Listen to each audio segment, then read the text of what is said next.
Қазақстанның ақпарат қызметі. Армысыздар, Авторадио Қазақстанда жаңалықтар, микрофон алдында Мақсат Раджұлы. Дәрігерлері Сабындыда мешітте газ жарылған кезде зардап шеккендердің жағдайын айтты. Жансақтау бөлімінде жатқан 7 адамда түрлі дәрежедегі күйік шалу диагнозы, 3 баланың денесінің 25-30% күйік шалған.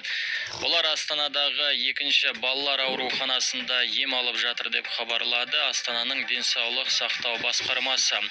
Сабынды ауылында мешітте газ баллоны жарылып, 17 адам зардап шекті, 3 адам көз жұмды.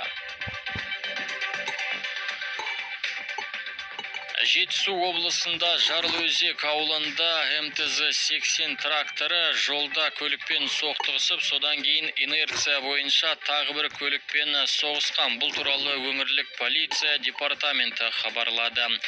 Полиция Көксу ауданы Жарлыөзек ауылында болған жол көлік оқиғасы бойынша сотқа дейінгі тергеп тексеруді бастады. Алдын ала мәліметтер бойынша 80 тракторының жүргізушісі Volkswagen Passat көлігімен соқтығысып, содан кейін инерция бойынша Toyota Carina көлігімен тағы бір соқтығысу болған.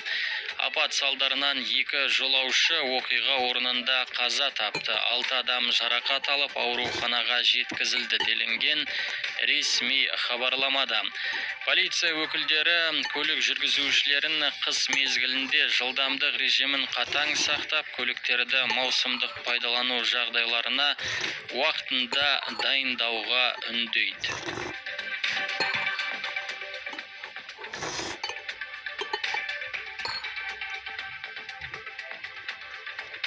Алматы облысында 4 адамды қағып қашып кеткен көлік жүргізуші ұсталды. Жол апатынан 16 жастағы жасөспірім қыз көз жұмды. Тәртіп сақшылары 18 жастағы жүргізушіні анықтап қамауға алды. Полиция қылмыстық іс қозғады. Жаңалықтарымыздың келесі топтамасы 1 сағаттан кейін. Мақсат Раджұлы, Авторадио Қазақстанның ақпарат қызметі. Ауа райы болжамы.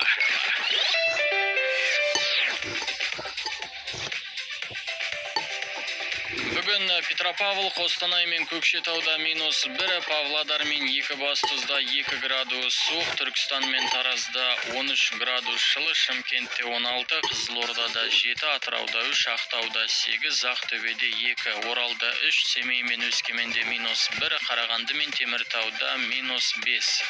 Жезқазғанда 0, Балқашта 1, Талдықорғанда 5, Астанада 6 градус суық, Алматыда +8. Авторадио. Тек алға қозғалыс.